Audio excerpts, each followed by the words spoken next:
Hello everyone, this is Utkarsh Shukla from Utkarsh education.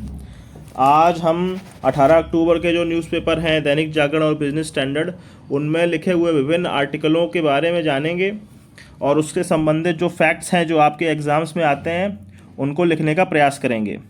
आप एक register ले लीजिए और उसमें शॉर्ट नोट्स बताते चलिए लेक्चर के साथ साथ। Thank you. अभी ऐसे ही आर्टिकल आया है जिसमें अभी हाल ही में यूएनडीपी विश्व बैंक की जो रिपोर्टें आई हैं गरीबी से संबंधित, उनसे संबंधित 2 आर्टिकल आज के पेपरों में मिले हैं। इन आर्टिकल से आपको क्या क्या याद रखना है वो आप समझिए। पहली चीज़, अभी हाल ही में यूएनडीपी और Oxford poverty and human development initiative द्वारा वैश्विक बहुआयामी गरीबी सूचकांक, जिसे एमपीआई कहा जाता है, उसको जारी किया गया है। मैं फिर से रिपीट करता हूं, यह वैश्विक गरीबी सूचकांक यूएनडीपी और ओईएचआई अर्थात Oxford poverty and human development initiative ने जारी किया है। अब दूसरी चीज, विश्व बैंक ने भी हाल ही में गरीबी की रिपोर्ट जारी की है। अब इन दोनों रिपोर्टों से समझते हैं कि अभी हालत में भारत में गरीबी की स्थिति क्या है, जिससे आपके क्वेश्चन बनेंगे। पहला, 2005 से लेकर 2015 तक 27.5 करोड़ गरीब गरीबी रेखा से हिंदुस्तान में बाहर आए और 2015 से 21 तक यानी अभी तक 14 करोड़ गरीब बाहर आए हैं। 5 से 15 तक 27.5 और 15 से 21 तक 14 करोड़ बाहर आए हैं। अब इस सूचकांक के बारे में कुछ ज़रूरी बातें। ये जो एमपीआई है, बहुआयामी गरीबी सूचकांक, मल्टी डायमेंशनल पॉवर्टी इंडेक्स, गरीबी के मापने के लिए स्वास्थ्य, शिक्षा और जीवन स्तर के 3 मापदंड को यूज करता है, जिन्हें आगे चल के 10 संकेतकों में बांटा जाता है। अब प्रतिशत के हिसाब से देखें अगर, तो 2015 से 21 तक जो 14 करोड़ लोग घटे हैं, इसकी परसेंटेज अगर कहा जाए कि कितने प्रतिशत गरीबी में गिरावट आई है, तो 12% गिरावट आई है और उससे पहले गिरावट थी 8%। ये आपको ध्यान में रखना है।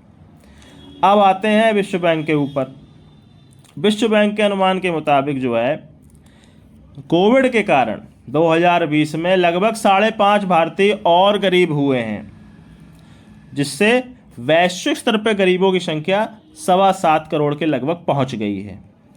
अब विश्व बैंक जो गरीबी का अनुमान लगाता है, उसका पैमाना है पीपीपी, परचेजिंग पावर पैरिटी, क्रय शक्ति समता।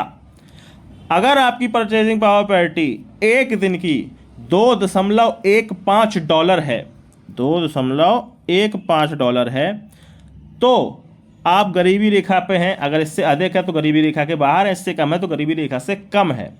ये आपको याद रखना है।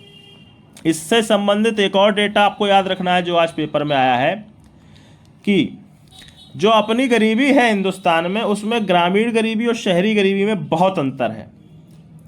ठीक है, शहर में है 5.5% गरीब, अर्थात जो टोटल गरीबों की संख्या है हिंदुस्तान में, जो लगभग टोटल गरीबों की संख्या जो लिखी हुई है वो आज के डेटा में उतनी अच्छे से नहीं दी हुई है।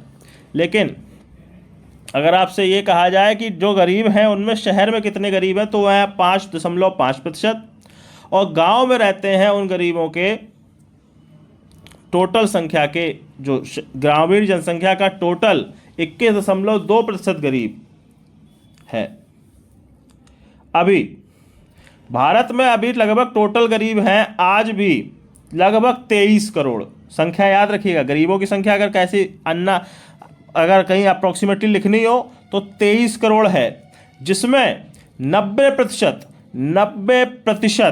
गांव में रहता है और 10% शहर में रहता है। डेटा को एक बार फिर से रिपीट करता हूं, ग्रामीण जनसंख्या टोटल उसका लगभग 21% गरीब है। शहर की जनसंख्या जितनी है उसका लगभग 5.5% गरीब है। कुल गरीबों की संख्या 23 करोड़, उसमें 90% गांव में रहता है और 10% शहर में रहता है। अभी 15-16 के जो अपने आंकड़े हैं, 2015-2016 के आंकड़े, उसमें सबसे गरीब राज्य था बिहार, जिसमें अभी सबसे ज़्यादा सुधार हुआ है 1921 में। 2019-2021 के डेटा को अब अगर वहाँ से कंपेयर करते हैं तो सबसे ज़्यादा सुधार वाला राज्य है बिहार। इस तरह से आपको कुछ ये डेटा याद रखने हैं। अब बढ़ते हैं अगले आर्टिकल की ओर। अगला आर्टिकल है कि एरिक्सन और नोकिया की जियो 5G के साथ साझेदारी। देखिए, आपको ये याद रखना है अगर छोटे एग्जाम्स में कि जियो के साथ किसने साझेदारी की है तो वो है एरिक्सन नोकिया। बड़ी बात है कि इसमें एक बहुत महत्वपूर्ण जानकारी दी हुई है कि 5G नेटवर्क कितने प्रकार का होता है। तो इसमें साफ साफ लिखा है कि 5G नेटवर्क होते हैं दो प्रकार के, एक होता है एकल और दूसरा होता है नॉन एकल या फिर अएकल या बहुपक्षीय कह दीजिए उसको। एकल का अर्थ होता है कि आप 5G से संबंधित सारी चीज़ें, 5G के जो संबंधित जो 4 भाग हैं, radio access network, core network, transport network और इंटरकनेक्ट नेटवर्क, इस प्रकार के जो 4 भाग हैं, ये चारों भाग 5G के ही होंगे। अलग से 5G की पूरी व्यवस्था होगी, उसको एकल नेटवर्क कहा जाता है, जिसमें सिर्फ 5G चल सकता है, जो जियो करने जा रहा है। साथ ही अब आते हैं बहुपक्षीय नेटवर्क पे। इसमें होता क्या है कि कोर नेटवर्क 4G का होता है, बाकी जो 4 हिस्से मैंने बताए, रेडियो एक्सेस, ट्रांसपोर्ट और इंटरकनेक्ट। रेडियो एक्सेस सीधी बात है, रेडियो फ्रीक्वेंसी की एक्सेस लेने के लिए होता है। कोर नेटवर्क जो आपका कोर सॉफ्टवेयर सिस्टम है, उसके जो हार्डवेयर हैं वो होते हैं। उसके साथ ही जो ट्रांसपोर्ट नेटवर्क होता है, जो आपके तार बिछे होते हैं, उनको कहते हैं। और इंटरकनेक्ट नेटवर्क होता है कि दो नेटवर्कों को बीच में कैसे जोड़ा जा रहा है। तो बहुपक्षीय में क्या होता है कि कोर नेटवर्क 4G का रहेगा, बाकी सब आप 5G का अलग से लगाइए, क्योंकि उसके लिए अलग कॉन्फ़िगरेशन चाहिए होती है। तो इस प्रकार के नेटवर्क में थोड़ा पैसा बच जाता है। लेकिन एक बात याद रखिए कि चूंकि ये कोर नेटवर्क 4G का है, तो इससे 4G का भी यूज होगा, 5G का भी यूज होगा, तो बैंडविड्थ बटने का खतरा रहता है, जिससे ये नेटवर्क पहले नेटवर्क की तुलना में थोड़ा धीरे होगा। इस तरह से आपको 5G टेक्निक से संबंधित ये नॉलेज की, इसमें 4 नेटवर्क होते हैं, 2 प्रकार का नेटवर्क हो सकता है, ये आपको याद रखना है। ये आपके साइंस एंड टेक के ऑप्शनल, साइंस एंड टेक के जो मेंस में होते हैं, PCS और UPSC में, उसमें अच्छे से याद रखना है। और 2 प्रकार के नेटवर्क और 5G के जो 4 हिस्से हैं वो आपको SSC में भी काम आ सकते हैं। नोट्स बनाते रहिएगा, PDF आपको टेलीग्राम ग्रुप पे मिल जाएगी। इसी तरह से आप बार बार पढ़ते रहिए, आपका काम इतने वर्ष से हो जाएगा। अब अगला आता है, ये बहुत बड़ा इम्पोर्टेंट आर्टिकल आज निकला हुआ है, जिसमें हमारा अभी इस समय देश में चल क्या रहा है कि अभी नई दिल्ली में, ये भी आपको याद रखना है कि नई दिल्ली में किसान का जो सम्मेलन है वो अभी चल रहा है, किसान सम्मान सम्मेलन। उस किसान सम्मान सम्मेलन में कई सारे घोषणाएं हो रही हैं, कई सारे वादे किए जा रहे हैं, कई सारी समीक्षाएं की जा रही हैं। उन सभी को आपको याद रखना है, क्योंकि जो PCS और UPSC में कृषि का पोर्शन है, उसमें यहाँ से क्वेश्चन आ सकते हैं। और छोटे जो एग्ज़ाम होते हैं और 1 डे वाले, उनमें उससे फैक्ट से संबंधित एग्ज़ाम में पूछा जा सकता है। अभी महत्वपूर्ण फैक्ट जो आज के आपको याद रखने हैं, जिनको आपको नोट करना है, वो ये।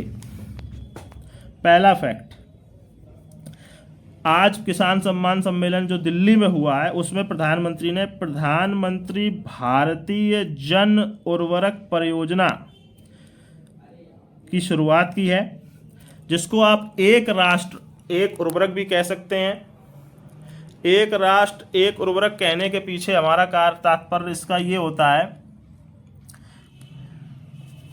प्रधानमंत्री जन उर्वरक परियोजना, एक राष्ट्र एक उर्वरक का अर्थ होता है कि जो विभिन्न उर्वरक ब्रांड हैं, अब वो एक ही ब्रांड का नाम, जिस ब्रांड का नाम होगा भारत, ये पूछा जाएगा कि प्रधानमंत्री जन उर्वरक परियोजना या एक उर्वरक एक देश की परियोजना के तहत जो उर्वरक का नाम है वो क्या है, ब्रांड का, उसका नाम है भारत। उसके तहत अब सारे उर्वरक खरीदे और बेचे जाएंगे। साथ ही साथ 600 प्रधानमंत्री किसान समृद्धि केंद्रों का उद्घाटन भी किया गया है। इसके तहत लगभग 3.5 लाख से अधिक खुदरा दुकानों को प्रधानमंत्री किसान समृद्धि केंद्रों में परिवर्तित किया जाएगा। प्रधानमंत्री किसान समृद्धि केंद्रों से संबंधित एक बहुत महत्वपूर्ण बात। अभी 3 प्रकार के केंद्र आपको सुनने को मिलेंगे। पहला किसान समृद्धि केंद्र, दूसरा किसान कल्याण केंद्र और तीसरा किसान विज्ञान केंद्र। तीनों ही केंद्रों पे आप काम एक ही मानेंगे, बस अंतर यह है कि किसान कल्याण केंद्र जो है और कल्याण केंद्र पूर्ण रूप से उत्तर प्रदेश सरकार द्वारा चलाया जाता है। अभी ये जो बनना है प्रधानमंत्री किसान समृद्धि केंद्र और किसान विज्ञान केंद्र, ये राज्य सरकार और केंद्र सरकार को मिलके चलाना होता है। तीनों पे काम सेम होता है। तकनीक सिखानी है, ट्रेनिंग देनी है किसानों को, नई नई तकनीकें, बीजों के बारे में जानकारी और किसान के लिए जो विपणन की सुविधा है, ट्रेडिंग की सुविधा है, उसको देना। इसके अलावा तीनों का काम यही है।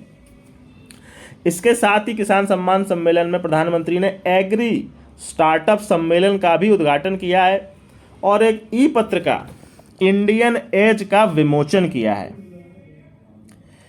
इसके बारे में कह रहे थे और खाने के तेलों में आत्मनिर्भरता पाने के लिए जो हमारा मिशन पाम ऑयल चल रहा है उसके बारे में भी बात हुई है। अब एक और महत्वपूर्ण बात इस बारे में कि प्रधानमंत्री जी ने यहाँ कहा है कि देश में 85% छोटे किसान हैं, अर्थात छोटी होती जोतों के बारे में बात की गई है। इस बारे में उन्होंने ये कहा है कि हमारी सिंचाइयों की जो हमने विभिन्न परियोजनाएं चलाई हैं उससे अभी वर्तमान में कुल 70 लाख हेक्टेयर जमीन सूक्ष्म सिंचाई के दायरे में आई है। तो अगर आपसे ये पूछा जाए कि हिंदुस्तान की समस्त सिंचाई भूमि में कितना हिस्सा सूक्ष्म सिंचाई के क्षेत्र में आता है तो वह 70 लाख। अब आगे बढ़ते हैं, वैश्विक भूख सूचकांक के बारे में बात करते हैं। देखिए अभी हाल ही में वैश्विक भूख सूचकांक जारी किया गया है। इसमें भारत को 127 देशों की सूची में 107वें स्थान पर रखा गया है, जो एक बहुत ही खराब स्थान है। पिछली बार हुआ था 116 देश थे, हम 101वें पे थे। अब 127 देश है, हम 107वें पे हैं। भारत का स्कोर है इसमें 29.1। भारत की श्रेणी है गंभीर। अभी इस सूचकांक के बारे में कुछ जानकारी आपको देते हैं। इस सूचकांक में 3 क्षेत्र होते हैं और उनमें 4 संकेतक होते हैं। बाल मृत्यु दर के तहत 5 वर्ष से कम आयु की मृत्यु दर, खाद्य आपूर्ति के कारण कुपोषण, बच्चों में बौनेपन की दर और लंबाई और वजन का अनुपात, जिसे स्टंटिंग कहा जाता है। अभी इसमें होता, अभी इसके बारे में आपको क्या क्या जानना है वो तो आपको बता दिया गया है कि अपनी रैंक 107 है, हमारा स्कोर 19.1 है, अपनी श्रेणी है गंभीर। अब आते हैं पीसीएस और यूपीएससी के जो मेंस के हिसाब से इसको पॉइंट को समझना है। उसमें भारत सरकार के जो महिला और विकास मंत्रालय ने विज्ञप्ति में कहा है कि सूचकांक की गणना के लिए उपयोग किए जाने वाले 4 संकेतकों में से 3 बच्चों से ही संबंधित हैं। तो वैश्विक भूख सूचकांक ये कैसे हो सकता है? बाल कुपोषण सूचकांक इसको कहा जा सकता है, पर वैश्विक भूख आप कैसे कह सकते हैं? भूख में तो सभी आएगी जनता, इसलिए इसको भारत सरकार ने पूरी तरह से खारिज कर दिया है। और साथ ही साथ एक फैक्ट जो आपको याद रखना है कि भारत में चाइल्ड वेस्टिंग जो लंबाई वजन का अनुपात है वो 19.3% है और ये दुनिया में सर्वाधिक है। अगले पे आते हैं। अभी हाल ही में क्या हुआ है कि प्रदेश सरकार ने उत्तर प्रदेश वस्त्र एवं गारमेंटिंग पॉलिसी 2020-22 जारी की है। इस पॉलिसी के जरिए सरकार को 10,000 करोड़ का निवेश की उम्मीद है। इससे 5 लाख लोगों को रोजगार मिलेगा। इसके तहत उद्योग लगाने वालों को भूमि खरीद से लेकर मशीनरी तक में अनुदान दिया जाएगा। साथ ही साथ इससे संबंधित एक बात ये भी है कि अपने ये क्या हो रहा है कि अपने यहाँ बन रहे हैं बहुत सारे टेक्सटाइल इकोनॉमिक जोन, आप कह सकते हैं जैसे स्पेशल इकोनॉमिक जोन होते हैं, सिर्फ टेक्सटाइल से संबंधित भी कई सारे इकोनॉमिक जोन बन रहे हैं जो नई वस्त्र गारमेंट नीति के तहत उद्योग स्थापित करेंगे। उनको कामगारों की भर्ती तक पे सब्सिडी दी जाएगी। इस सब्सिडी में भूमि खरीद भी जुड़ेगी, पूंजी सब्सिडी, बिजली बिल के साथ निर्यात भाड़ा, विपणन लागत आदि कई चीज़ों में सब्सिडी मिलनी है। आपको बस ये याद रखना है कि नई नीति जो आई है उसके तहत जो स्पेशल जोन बन रहे हैं उसमें अगर आप उद्योग स्थापित करेंगे तो आपको काफ़ी सारी सब्सिडी मिलनी है। और ये जो सब्सिडी है ये विभिन्न स्थानों में अलग अलग है। पूर्वांचल में थोड़ी अलग है, मध्यांचल में अलग है, इस तरह से अलग अलग है। उसको याद करने की कोई ज़रूरत नहीं है, आपको सब्सिडी याद रखनी है। निवेश का लक्ष्य 10,000 करोड़ है। रोजगार 5 लाख लोगों को मिलना है। इस तरह से नई गारमेंट नीति से संबंधित इतनी बातें आपको याद रखनी है। अब आते हैं अगली बात पे, किसान मानधन योजना।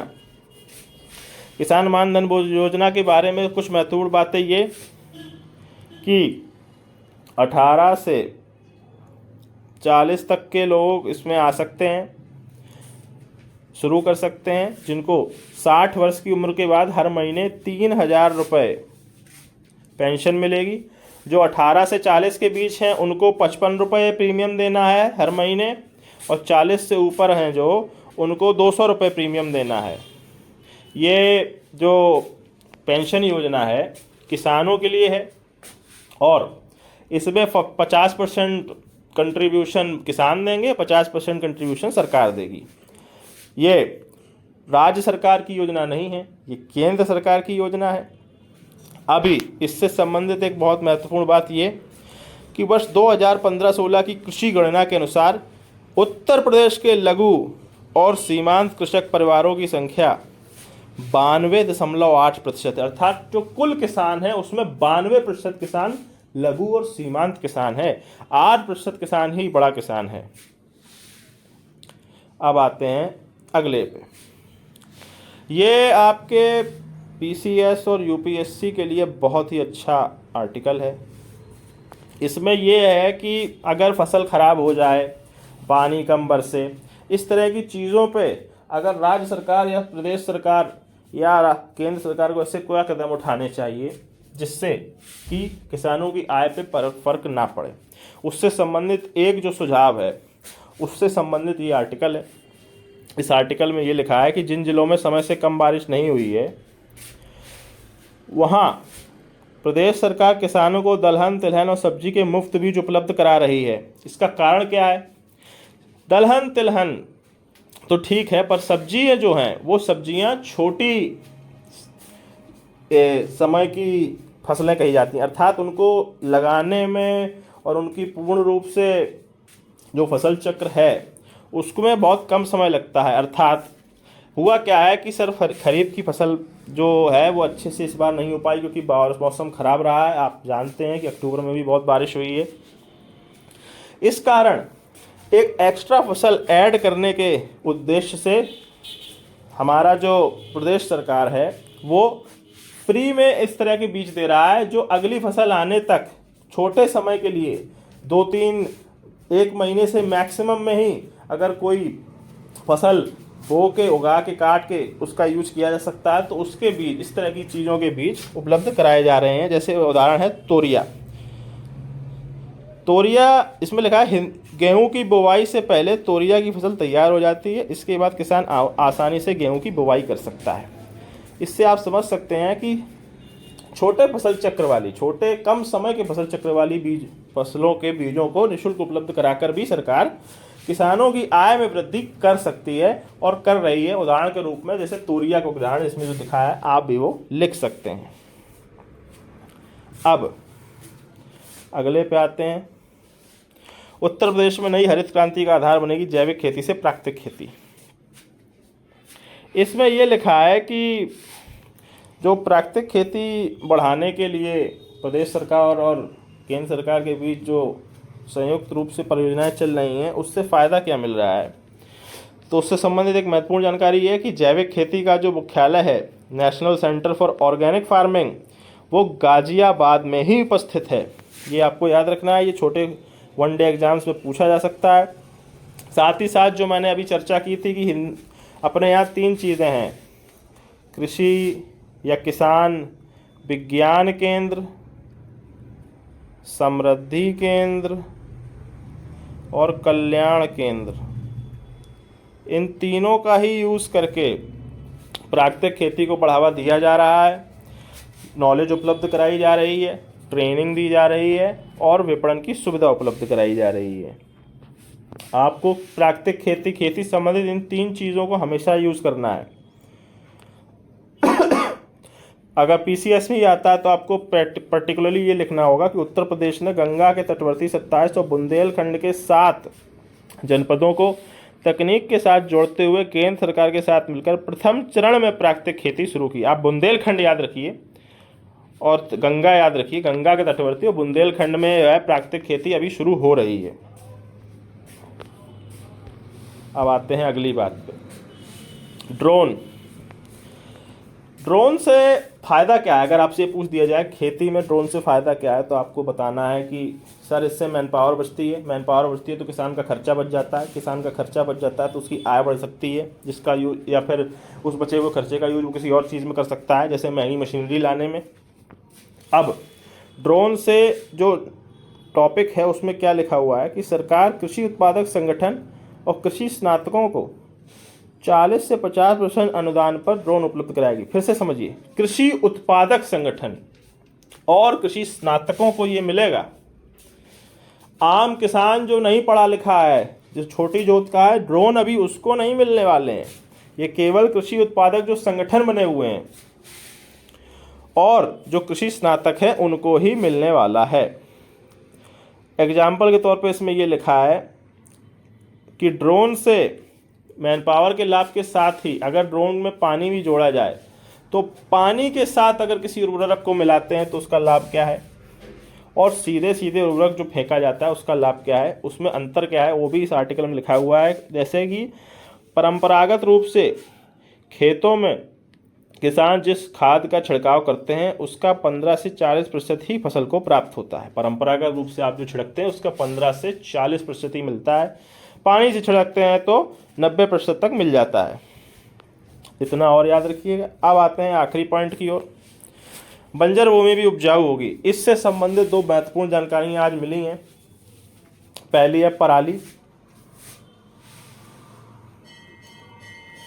पराली का यूज करके बंजर भूमि को उर्वरक भूमि बनाने का भी एक उदाहरण आज पेपर में दिया हुआ है, जिसमें एक विशेष प्रकार के रासायनिक खाद का पराली में मिलाकर अगर उसे बंजर भूमि पर डाल दिया जाए और उसके बाद उस पराली को गलने दिया जाए, जलने नहीं गलने दिया जाए, तो पराली से वो भूमि उर्वर हो सकती है। साथ ही इस आर्टिकल में ये भी लिखा हुआ है कि अभी इस परियोजना जो शुरू हो रही है उसका नाम है पंडित दीनदयाल उपाध्याय कृषि समृद्धि योजना, जिसमें लिखा हुआ है पंडित दीनदयाल उपाध्याय कृषि समृद्धि योजना। आपको इस योजना का नाम याद रखना है। इसमें भी अगेन फिर से वही समृद्धि केंद्र, विज्ञान केंद्र, कल्याण केंद्र जो किसान के हैं उनका यूज किया जाएगा। बंजर भूमि के लिए उपजाऊ बनाने के क्या क्या तरीके हैं उनको वहाँ से सिखाया जाएगा। आपको वो 3 केंद्र याद रखने हैं, उससे ही सब कुछ होना है। आपको समझ में ना आए अगर मेंस में तो आप वही लिख दीजिए, आपका काम हो जाएगा। इसमें बंजर भूमि को करना कैसे है, उसके लिए या तो आप खाद डालिए क्योंकि खाद से उसमें पोषक तत्व आएंगे, या फिर पराली का यूज भी कर सकते हैं जो भी मैंने आपको बताया। इस तरह से डेली आपको इस चैनल पर दैनिक समाचार पत्र के जो आर्टिकल्स हैं उनका एनालिसिस आपको प्रोवाइड कराया जाएगा। चैनल से जुड़े रहिए। आगे चल के चैनल की ऑडियो क्वालिटी, वीडियो क्वालिटी और मेरी प्रेजेंटेशन में भी बहुत सुधार आना है। प्लीज़ सब्सक्राइब करिए। टेलीग्राम चैनल पर जुड़ के इसकी PDF लीजिए। Thank you very much.